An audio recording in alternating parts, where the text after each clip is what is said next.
But today, of course, this event, we are very much getting back into the thick of it, so to speak. And we're really indebted to the gentleman we're going to be hearing from, Alon Penzel, today for producing this remarkable book. Alon is, you'll hear more about him from others, from himself. But the one thing I will say is that he's 23 years old. I don't know what you were all doing when you were 23 years old. I know what I was doing. It wasn't writing a book of this significance and of this moment. So it's a real privilege for us to be hosting him and hearing about his book. It's also our privilege to be partnering again with Camera, an amazing organization that does such important work in monitoring and educating about, informing us about the way that Israel is covered by the media, but around the world, including in the Arabic world. And you can find out more about Camera from the information that's outside, and afterwards there'll be one of their staff will be collecting donations for Camera. It's an extremely worthwhile organization, as I'm sure you will agree. Okay, I'm going to vacate the stage and hand you over to my partner for the evening, Aviva Rosenstein, the Director for Community Engagement at the Israel Office of Camera. Aviva.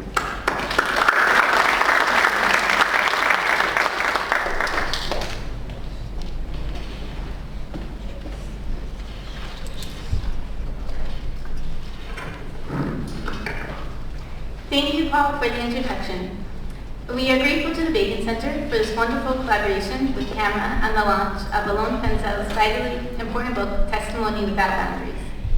Before we begin, I'd like to recognize my colleagues, Elise Fisher and Tom Yochai, for making this event's program possible. Since its founding in 1982, Camera's mission to ensure that the mainstream media is providing an accurate portrayal of Israel and the Arab-Israeli conflict has not faltered.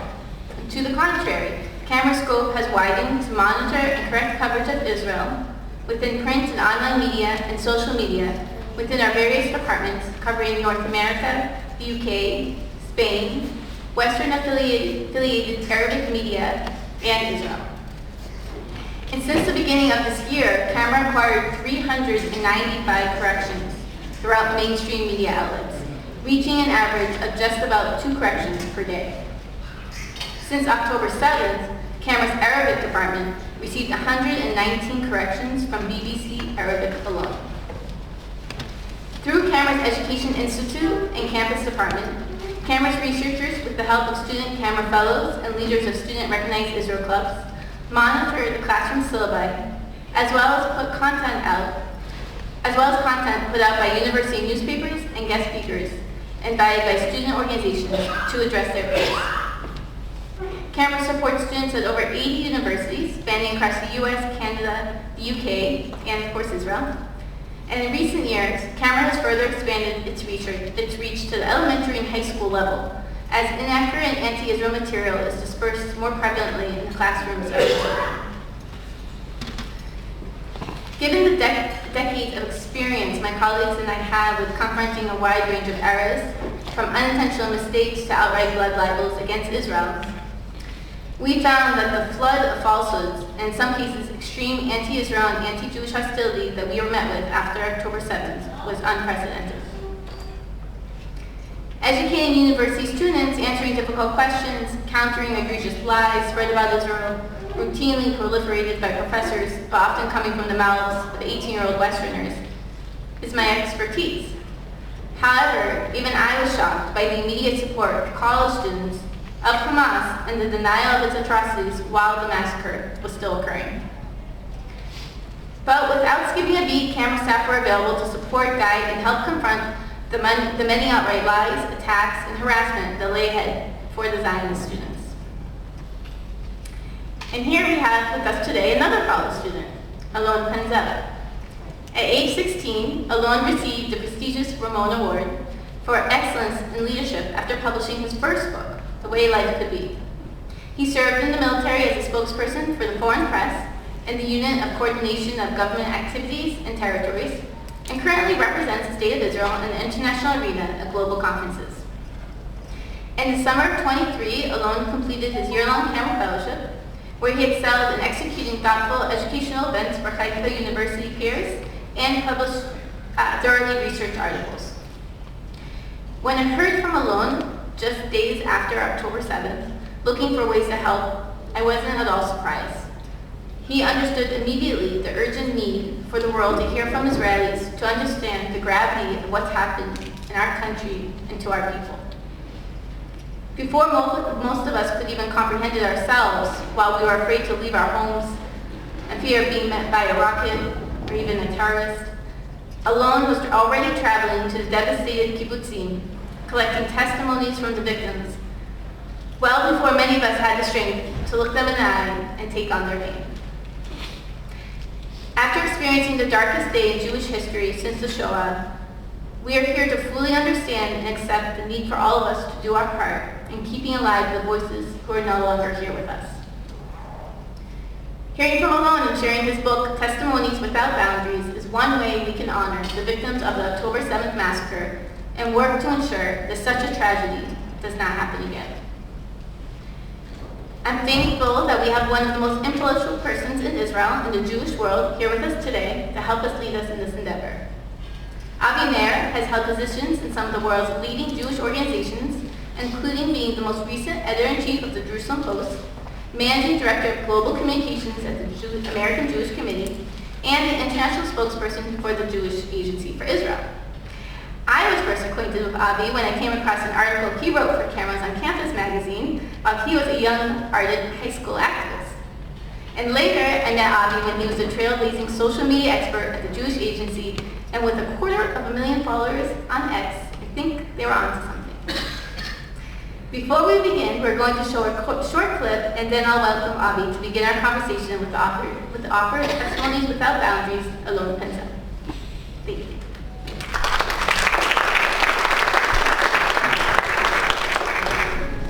This year's National Book Week is nothing we've ever experienced before.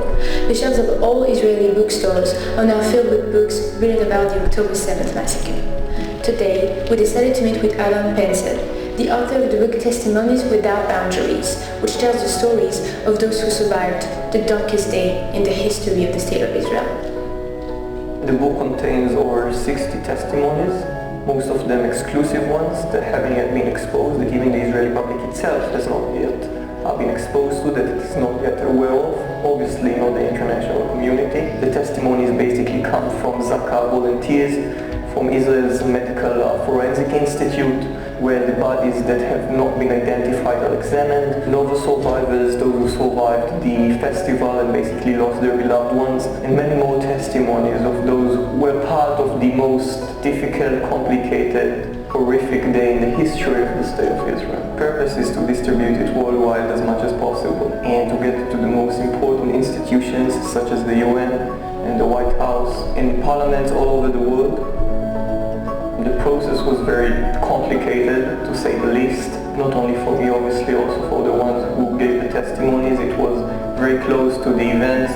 During the book, I also described the interaction I had during the interviews with the people giving me the testimonies, how I feel about asking these insensitive questions, and also the reactions of those people. I've seen beheaded people and I've seen dead bodies. I think that this event basically wakes us all up. It tells us exactly how cruel people can be.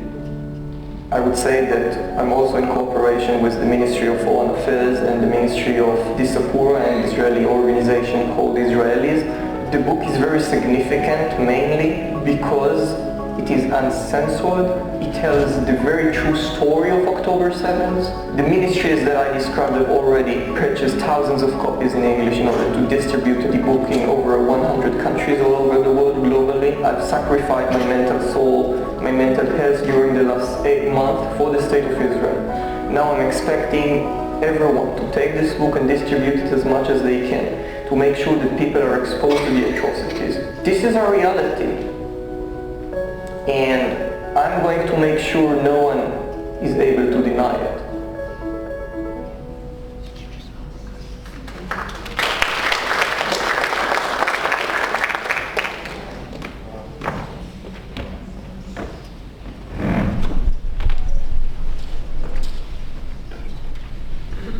evening, everyone.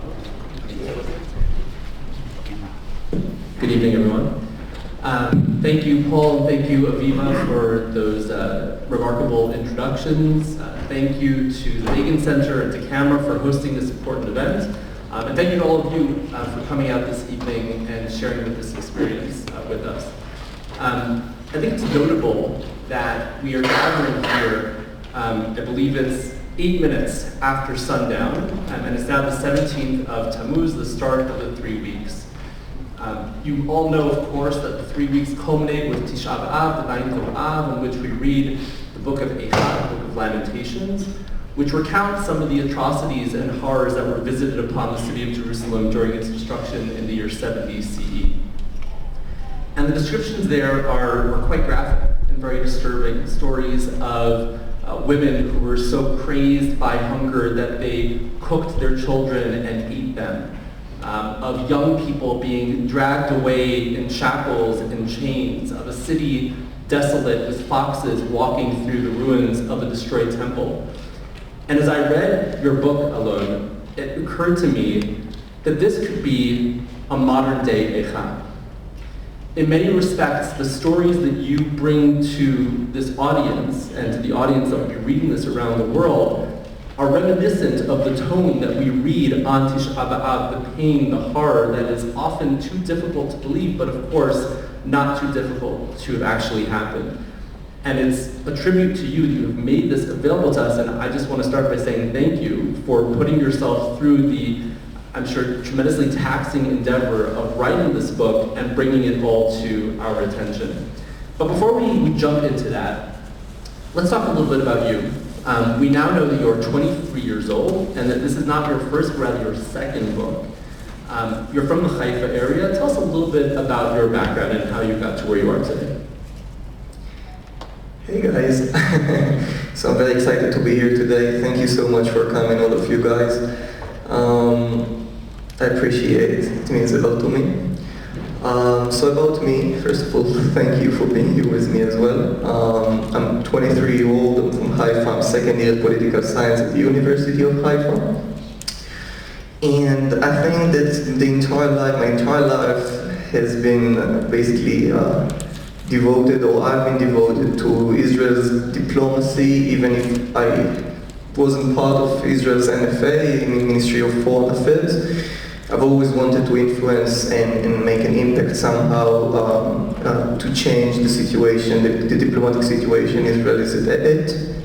And during my youth, I tried to participate in as many organizations as possible in order to represent Israel, whether it's on social media or in international camps abroad or in lectures I went to overseas.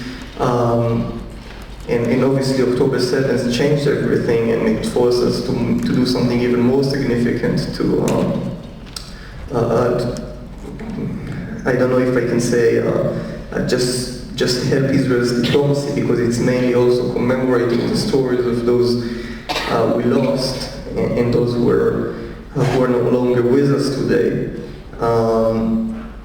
But that definitely was a very meaningful day in my life, personal life as well. I know that everyone in Israel, whether he was directly or indirectly affected by October 7th, felt perhaps it's like a personal tragedy, although it was a national one. And this is why I decided I had to do something, taking my entire basically experience and from life. I was also a spokesperson in the military for the unit of coordination of government activities in the territories. I was in consistent touch with hundreds of journalists on a daily basis to provide them with responses and statements regarding the Israeli-Palestinian conflict in general and regarding specific situations and occurrences. And then I felt like I had to bring my experience and do something positive in order to commemorate the stories and the testimonies of those who are no longer with us, or those who are with us but have seen the worst. You know, many of us who lived through other traumatic experiences know exactly where we were that day. Some of us remember when John F. Kennedy was shot. Others of us remember September the 11th. I don't think you were alive. Where were you on October 7th? What do you experience that day? So I always say that on October 6th I was at my friend's house and we were discussing potentially, it was before the beginning of the year, the second year at the university. It was Friday and we were thinking maybe we should go to Sinai tomorrow morning, just spontaneously. Just go visit Sinai, Egypt, have a little trip before the studies begins again. And then we went to sleep and we woke up to a nightmare basically. We woke up to, I live in Kiryat Bialik in the north. There weren't alarms, but obviously we all woke up to the same nightmare with the same events that at the beginning seemed impossible, seemed unreal. At first time we saw the white car in Sderot, I think, with dozens of terrorists on it, and we saw the video, and I don't think any of us perhaps believed it was actually happening, it was actually real. Anyway, we're living in a deep fake world. I couldn't believe it personally. But then when the news started coming early morning from what was happening and that Hamas was taking control over the kibbutzim and places, I already imagined like the number of casualties and injured. I thought to myself, they managed to infiltrate and invade the territories of the State of Israel. I know what our defense line is from the military. I know how strong and if they managed to do it, they must have killed and murdered so many on the way. If they managed to conquer and occupy kibbutzim and moshavim inside Israel. So I think many of us will remember those days immediately after October 7th. There was a sense of chaos. I think many of us felt like we were walking around in a daze, but you felt a sense of mission, and you took it upon yourself to create this project. How did this idea even come to you? How did this idea really generate in your mind? That's a great question. I'm not sure I know the answer. So at the beginning, as I said, I felt like it was a personal tragedy, and I felt that as long as I don't do anything to kind of understand what was actually happening, to understand the pain, understand the sacrifices, understand the atrocities that occurred, I won't be able to go through it. I needed to understand exactly what was happening. And I wanted those testimonies and stories to be commemorated, because I already expected that worldwide denial that we're experiencing right now. I saw it coming, and I thought, how would I be able to contribute the mission to fight denial, just like so many people in Israel and worldwide are fighting to keep commemorating the Holocaust and the stories. I felt it was my duty to try to commemorate the stories and the atrocities of October 7th. And I basically reached what I believe I'm good at, which is writing. I came up with an idea to write a book which covers all aspects of October 7th, if it's the kibbutzim or the party or the deadly roads. And I started basically, when I came up with the idea, I woke up the day after and I basically tried to start connecting and contacting people who, if it's rescue forces, if it's survivors. This is on October 8th? No, I mean one day after I came up with the idea. It was in the very early weeks after the attack. At the beginning I tried to make some Hasbara videos, online, on social media, to publish it through the university, but it wasn't enough. I felt it wasn't enough, because it's not only about Hasbara and diplomacy, it's also about commemoration. And then I came up with the idea, and I woke up the day after and I knew, look, now we see the book as is, and I can say that I kind of imagined how it would look like. I had a vision of what testimonies I wanted to be in. I had a vision of which people I want to include in it. And I started contacting Zaka organization, spokesperson, and Israel's Medical Forensic Institute, and Nova survivors. And that's because I wanted to bring all aspects of October 7th, not just like one place or location. And I basically started to meet with them either physically or via Zoom or Google Meet. I have to say it was very difficult not only to have their consent to speak about what they've seen, but also to get their time, because it was right after October 7th. They were very busy. They were still counting the bodies. They were still examining the bodies. I reached out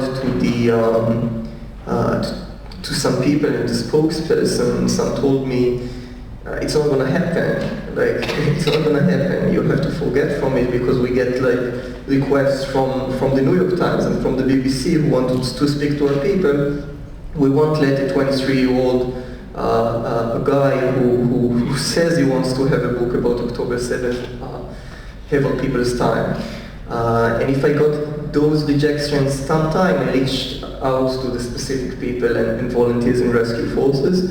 Obviously, sometimes there was organizational and institutional collaboration, but if not, I reached out to the individuals themselves and explained the importance. I explained that this book would be translated to as many languages as possible and would be distributed worldwide. And I still have that intention. I wrote it in Hebrew, and it's now translated into English, and it will be translated to more languages, and it will be distributed worldwide, because we have the duty, I have the obligation to make sure as many people as possible around the world who somehow care about humanity, not about Israel, not about October 7th, not even about terrorism, about humanity, rational individuals around the world have to get their hands on this book. And this is why we're sitting here today. This is why I'll be sitting, hopefully, in many other places to talk to diplomats and many senior officials to explain to them exactly what I've seen, which probably will be elaborated further during the conversation. Because this is my duty, this is our duty. Yeah, basically. So before I ask this question, I will preface it with a note that many of the testimonies are quite graphic and quite disturbing. And so bearing that in mind, are there any stories, accounts, testimonies that stood out to you as being particularly noteworthy for whatever reason, any that really stick with you to this day? So I will mention that the book is, those of you who've purchased it and those of you who've perhaps read it already or will read it, will know that testimonies are completely uncensored. I tried not to soften the atrocities, I tried to present them as they were on the field. In order because I basically felt I didn't have the privilege to try and soften what happened. This is what happened to those people, and I have to describe it as is on film. And the book actually covers, as you saw, more than 60 testimonies, and as I said, they cover all aspects of October 7th, if it's sexual assault and if it's children or elderly. And the warning was important because I will tell one of the most difficult for me testimonies to hear about. Actually, I'm starting with it in the book. I'll also tell you why it's very, very sensitive to me and very emotional, because I'm a cousin to niece and to nephews, and listening and hearing about children who got basically slaughtered is more than hard. And I sat with one of Zaka volunteers, who is also the spokesperson for the international media of Zaka. And he told me about one of the kibbutzim he entered several days after October 7th. And he is telling about a specific house which he entered, and in the first room he found, it was hard to tell exactly what his age was, because at the moment those bodies were unidentified, but it was definitely a little child, a very young one,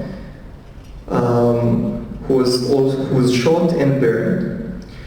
And then they moved to the next room, and they found another child in the next room, and that child had a knife in his core, inside his core. And next to his body, next to his dead body, his burned body, there was also a hammer, and on the hammer itself were still pieces of the toddler's skull. They didn't find any elderly in the house. They don't know why. They found only the two boys, which they estimate were approximately between 3 to 7, 8. Again, it was very hard to distinguish because of the condition of the bodies. But again, the first one was completely burned and shot, and the other one was both killed with a hammer and with a knife. And that's exactly this is exactly what October 7th is about. It wasn't about coming here and murdering, committing a terrorist attack. It was about destroying every piece of humanity, about destroying the possibility that the family of this boy would come to his grave and pray for him because they made sure that there was nothing left of him. I can also share about, I can tell you that in the book I tell about, we've all heard about different kinds of sexual assault during the time since October 7th, and unfortunately probably it's hard to say, but the hostages are still experiencing it as we speak. And in the book I describe sexual assault not only on women, also on men, which is something that we did not hear about often. For instance, there was a Zaka volunteer who tells me about him coming to one of the houses again in the kibbutzim, finding, basically it was a four members family, and 3 of them were in one room, all of them tied up and shot. But the father wasn't there. The father was in another room. He was in the safe room, and he was found tied up, naked, and there were also metal objects inserted into his groin. So if we think sexual assault was only on women, no, it was definitely on women, unfortunately, but also on men. On the elderly, and many other testimonies that you will read in the book that basically describe what happened here on October 7th, with very specified, elaborated, specific, uncensored details, in order to provide the readers with very clear information of how ruthless the terrorists were. Even calling them terrorists is hard for me, and I definitely can't call them animals, because animals are way better and they're worse than monsters. And this is only 2 of dozens of testimonies which are not easier to listen or read. And I will say that this is probably one of the most difficult books in the history, but that also makes it one of the most important ones. That's the significance of the book, to share with the international community against what happened, unapologetically. We're not apologizing for what happened. We're not denying it, we're commemorating it. We will rave, we will win, we are strong, but we do have to remember what happened. One of the things that really struck me in the first few weeks of the war, as I was running the news team at the Jerusalem Post, was the emotional and psychological toll that reporting on those atrocities was taking on my team. We had to make therapists available. There was a mental health hotline that was opened by the Journalists Union of Israel, because so many people who were exposed to these stories found themselves really struggling at that time. You voluntarily put yourself in that position to hear these stories and in many cases internalize them so that you could then convey them to your audience. How did you ensure your own mental and emotional and psychological well-being? I didn't. To be honest, I didn't. I don't think. I am ensuring it right now. I am going to a psychologist. I have been going since the beginning of the war. But I don't think it's enough. I think that the long-term consequences are yet to be seen. I'm now very focused on the book and to get it published and distributed as much as possible, to talk with you guys and to talk to as many people as possible worldwide. And that's why I don't think I'm processing everything that I've seen. And one of the most visual photos I have in mind is of approximately 12-year-old girl who was, it's a visual because I saw it, of a 12-year-old body, girl who was completely beheaded. Her head was off. And I still have it in mind. The condition of the body, her look, her face, looking at me, staring at me, and I'm staring at her. And again, I'm saying the long-term consequences are yet to be seen. And yet, what we're doing here is a way greater cause than myself or anyone else. Hopefully, I will overcome. I know that the people I've talked to have seen wars, and people who've gone through the atrocities will have a harder time to deal with what they've seen. So I'm not trying to show any mercy on myself. I don't think I'm a victim. I think I'm entitled and I have the right to distribute those testimonies. I feel privileged to do so. To be given the opportunity to take this important mission on myself. What can I say about the consequences so far? I am saying I was interviewed one story just a few days ago, and I said that once during my collection of the testimonies and during the time I wrote the book and during the time I saw the dead bodies, I found it very difficult to meet with I said about my nephews and nieces, I found it very difficult to meet with them because I saw I saw the atrocities, I saw what was happening to other little kids, and I was unwittingly imagining it on my own family members. I was trying not to, but I did imagine it. So sometimes I try to avoid a meeting with some of them. Sometimes I tried to forget. But then I realized that this is part of me right now. This is part of us as a country, even those who haven't seen it with their own eyes or haven't heard about it or weren't there in real time. We've all been through it. We're all traumatized, I think. And as I said, we will overcome it. There is no doubt. But there are also consequences. And we have to deal with them. That's not something easy that we can just say, this is behind us, we're through it. We have to accept the fact that we have gone through a very, very difficult traumatic event, and that overcoming it will probably be through realizing what happened, processing it, accepting it, commemorating those who we lost, and the atrocities we went through, and overcoming it together as a country. Alon, surely you know that over the past few months, there have been concerted efforts to deny the atrocities of October 7th.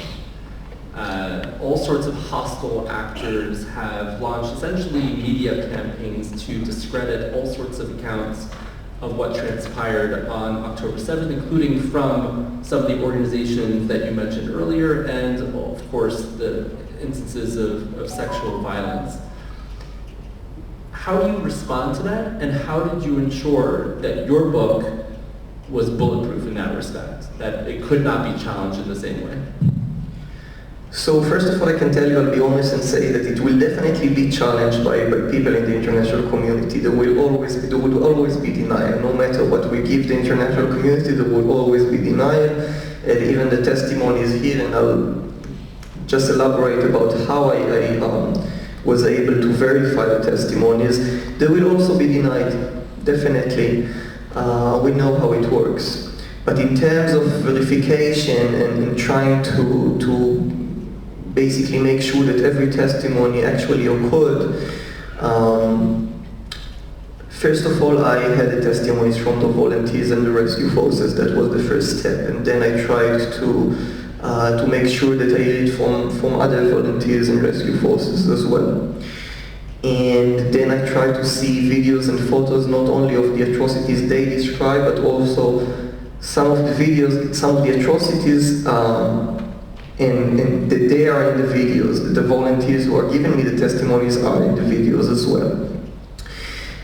Once I was done with that, the most important step of verification, I believe, was making sure with both the police and Love 433 and Israel's Ministry of Foreign Affairs and Israel's Ministry of Diaspora verify with all those four huge institutions and all the relevant parties in them that the testimonies were actually verified.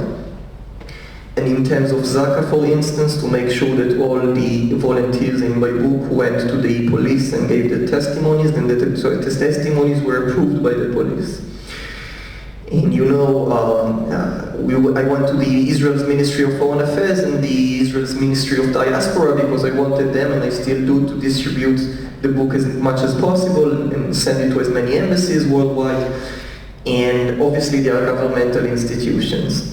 And they have to make sure that what they publish is completely 100% verified.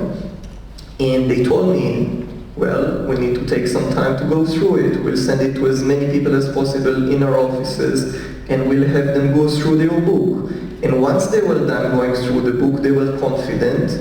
Although they were confident of the content, it wasn't enough for them. They sent me to speak with different groups who were responsible for different sections. For instance, they wanted to verify sexual assault, so they let me talk with a group of women who was assigned by the State of Israel on behalf of the State of Israel to check and verify sexual assault from October 7th. They told me, do you want to cooperate with us? Do you want to work with us? You have to speak with them. You have to go through the adjustments if there are. And only once I did all of those stuff, which at the beginning I was kind of upset because I felt confident about what I verified. Only when I was done, they agreed to cooperate with me. Now I completely understand the importance of verification, obviously. And luckily, after this entire long, very frustrating, but also very significant process, the Ministry of Foreign Affairs is officially cooperating with me right now, purchased thousands of copies. They intend to distribute them in over 100 countries worldwide. They want to send me to as many embassies as possible worldwide to speak with senior officials and diplomats and the Jewish community and the non-Jewish communities over there, to go to protests with the book to try and distribute it as much as possible, both the Israel's Ministry of Foreign Affairs and the Ministry of Diaspora. And there is also the Israeli organization Israelis, which is a Hasbara organization which basically works very hard to publish the book as much as possible. We intend to go to different delegations in different countries together to publish the book. And that's our mission, basically. That's our mission. It will continue to be our mission. Again, I've mentioned many different organizations and groups. I do want to thank everyone that is basically helping me with this book, and also Camera, obviously, for having us here, most importantly. So I'm grateful, and I'm grateful not for, I know that your help and their help is sincere. I mean, they're not helping a 23-year-old person because they want to make me more ambitious about the future. You know, that's what I felt like when I was a teenager. People perhaps want to help me because I'm a young, determined person. They actually see the significance and the meaning of the book. They know how important it is that it will get out. This is not a personal initiative, this is a national initiative. And again, I'm saying, the purpose is to get to the White House and to the UN and to the EU and to the President of the United States, whoever it is going to be. and to basically influence those people, those organizations with the book, with the atrocities. I often hear criticism that claims that those people and organizations already know what happened. But I can assure you that in this book there are testimonies that we have not yet heard of. The police and many other organizations, the Ministry of Foreign Affairs, did not know about some of the incidents that occurred on October 7th before they read the book. They published the horror movie to many different embassies, but you're telling me we didn't know. So we're actually going to give all of you the opportunity to ask Alon whatever questions you might have. As a reminder, a question is one sentence and ends with a question mark. So if anyone has a question they'd like to ask, please raise your hand and we have a microphone I think that will circulate. There's a gentleman over there, I think. You have a microphone? I got one of these, I suppose. I'll just take mine.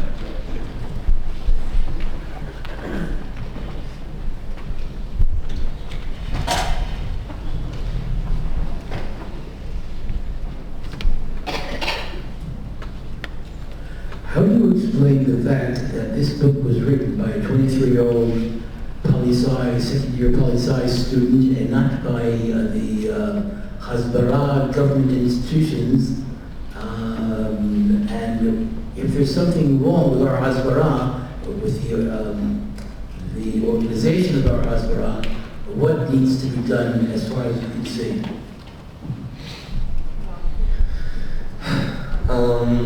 So that's a great question. I think, first of all, technically, and I'll answer not only technically, but technically the budget needs to be way higher.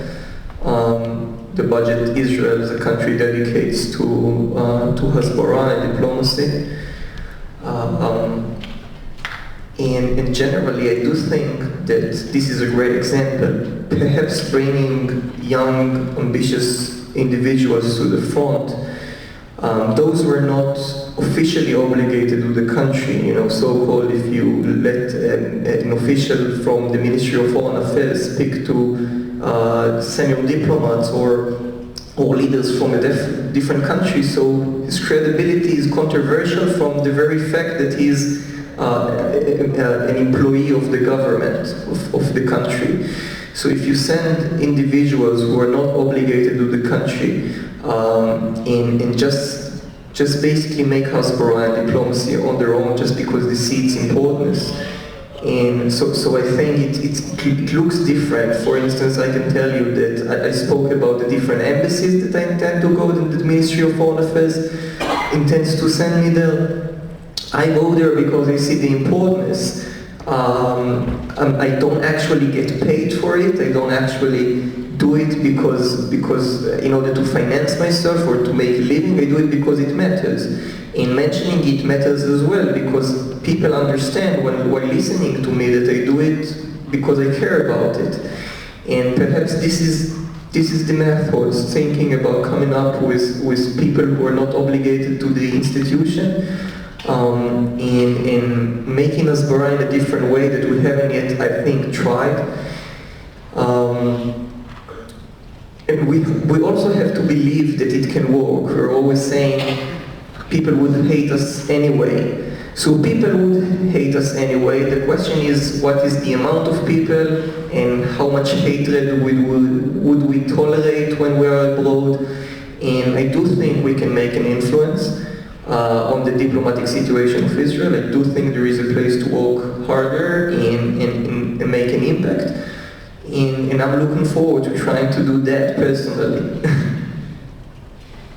Other questions? Yes. This lady over. Sorry.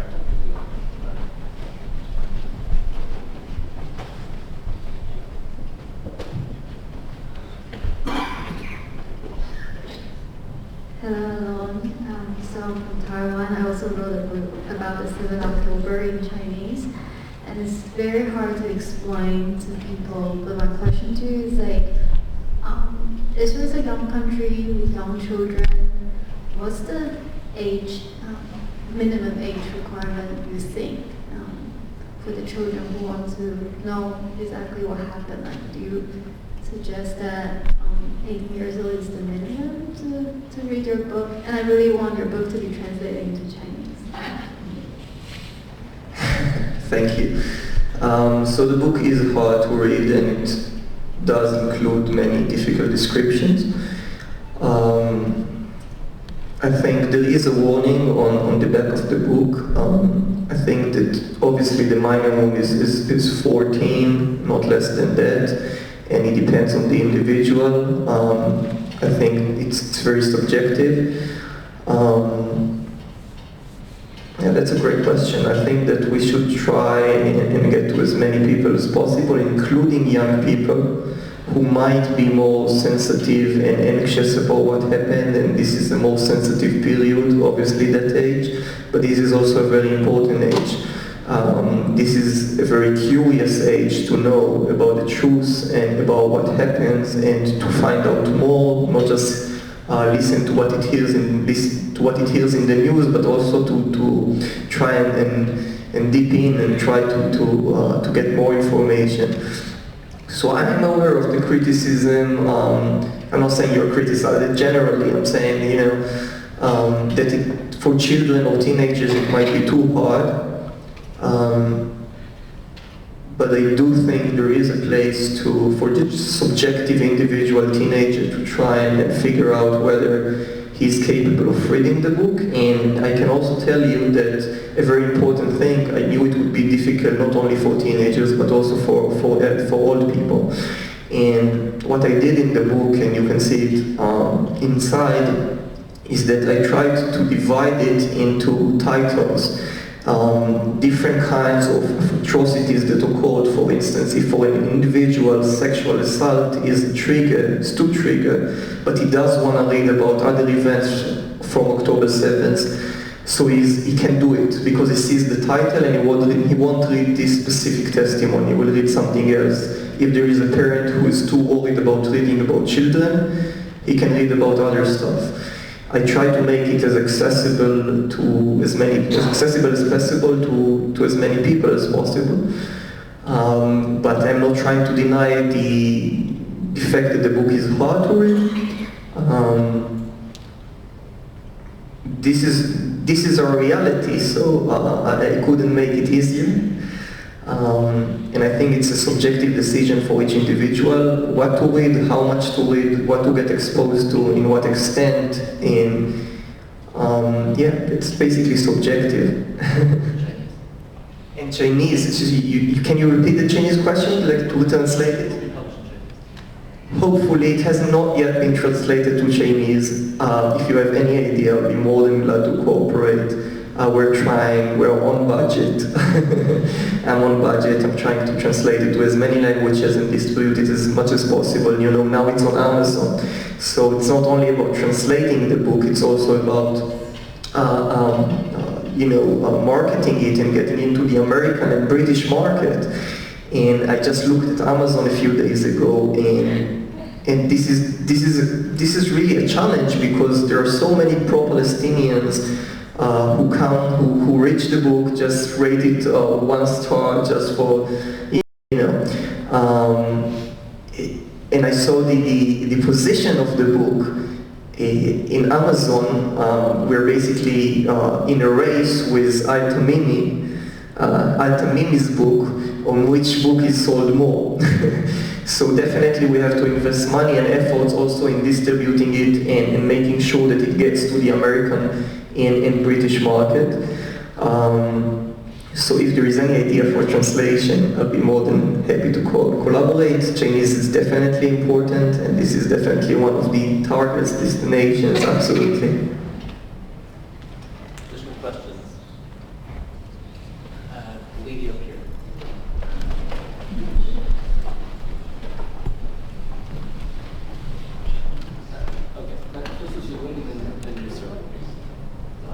Hi, I didn't have a chance to read the book yet. I don't know if that's a good thing, but while writing it, you bore witness to some of the greatest human-to-human atrocities that I imagine you ever thought you'd see and experience.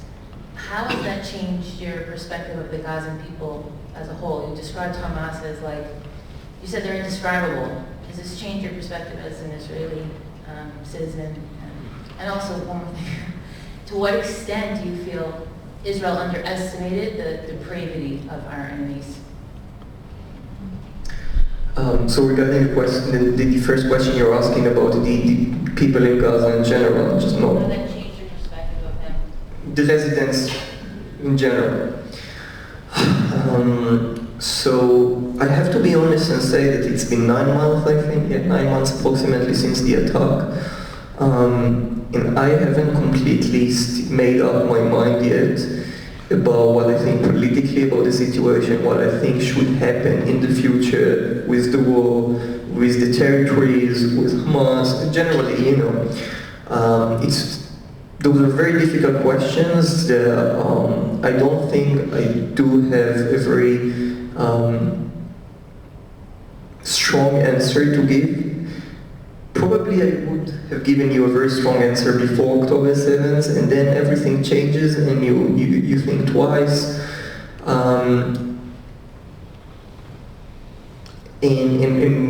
hopefully I'll come up with answers, and hopefully they will be positive, and hopefully I'll try to find some optimism, because currently the situation is that we're very pessimistic regarding the intentions of the other side. October 7th is not just violence. I think it also shared with us, or at least we feel it shared with us some of the intentions of the other side, because not only Hamas and other terrorist organizations invaded Israel, but also simple residents saw the opportunity. And yet, I do hope that the Palestinians and Arab countries and generally as many humane people as possible will, once they actually realize what happened, they will condemn it as much as possible, and it will be able to be more optimistic regarding future possibilities, and that there will be with more answers in the future, and hopefully those answers will be positive. And the second question was about How Israel underestimated the gravity currently. So I think that this is kind of a consensus that there was a failure, and that 50 years after Yom Kippur we failed again. I definitely think many people should be responsible for what happened, should take responsibility. We definitely failed. There is no question here. I don't think anybody is denying it. We have to look into it and investigate it, definitely. It was basically a scandal, and I don't think it came from a bad place. But we underestimated, I don't know if we underestimated our enemy's capabilities, as we weren't prepared ourselves, as we should have been. But this is more of a question, I think, to the political echelon and military echelon. And this is a great question, but probably the answer shouldn't come directly from me. As again, my purpose is to commemorate what happened and make sure people know about it, rather than fighting who's to blame. And yet, obviously, I'm saying, as we all know, it was a failure. There is no need to deny it. It was a failure. And again, yeah, that's my answer. This gentleman.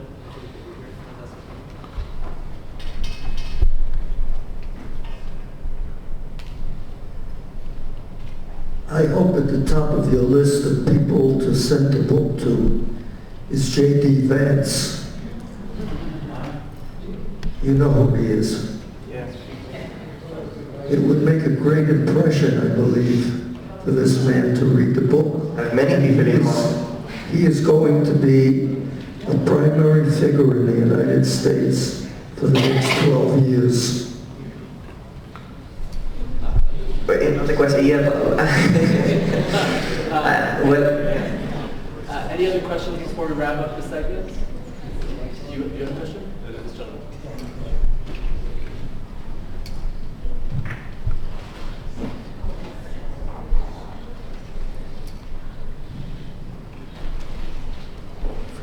First, Alon, thank you very much. Quick question. Ebook formats, PDF, Kindle, and what are the next 5 languages you want to translate this into? European, Middle Eastern, Arabic, Farsi, or Asian? So you can find the book in many other versions, either ebook or paperback or hardcover, and this week also as an audiobook on Amazon. In all Amazon's international websites, including Turkey and United Arab Emirates. And regarding the languages, probably Spanish, because there are many people around the world who basically know Spanish, and French. Chinese is definitely important as well. German, Italian. We're still thinking, still being translated to specific languages. We're still in kind of negotiations with some companies. We're still trying to get budgets and the right people to come and help us. Sometimes there are some individuals who will to basically translate the book on their own way because they see the importance. But usually there is a need of money for that. And to be honest, I do think that there are so many important languages that it should be translated to at least 10 in order to be distributed globally enough. Because it's very hard to reach Mexico with an English book, it's very hard to reach France with a Spanish book. So we have a lot of work ahead of us. This is just the beginning. And yeah, we're willing to work hard. So I'd actually like to answer Paul's question from the beginning and say that when I was your age, I think I was trying to figure out how to use the laundry machines in my dormitory in college. I was certainly not writing a book, and certainly not a book of this emotional and, I think, international impact. I'd just like to say thank you. Thank you for sacrificing your own.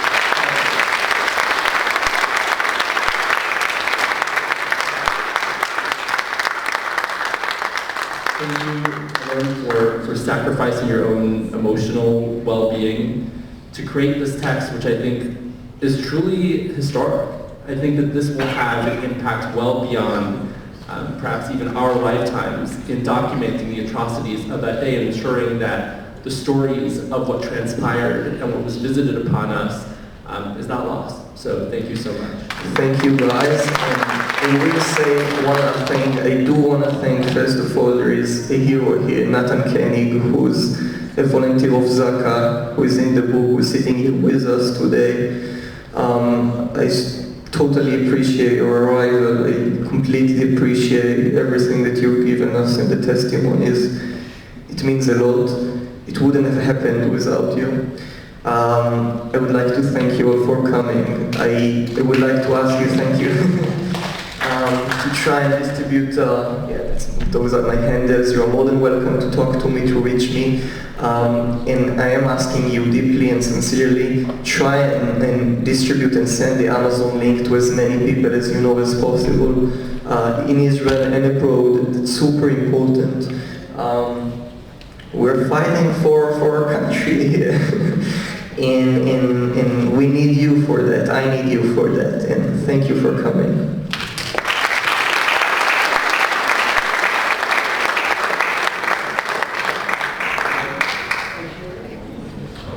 Thank you so much, Alon Penzel. Thank you so much, Avi Meir. Thank you, everyone. I think Jewish people, above all, because of our history, including in the last 80-odd years, know the importance of first-hand testimony and the importance of the facts there in black and white, reported by serious young people like Alon. To refute the inevitable denialism and lies and propaganda. And really, I think all of us here, as Alon says, I think have not just a privilege but a duty to spread the word about this book, to spread the word about the reality of what happened, And Alon has helped us do that, and we are really in his debt for that. So thank you again, Alon Penzel. Thank you to wonderful moderating and having me, as always. Thank you to the camera for helping us put this together. Thank you all for coming, and have a great evening. Oh, and I should tell you, the camera are, you can get donation cards from camera at the top of the stairs, and outside, of course, you can get your books purchased and signed by Alon.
Coming down. One thing about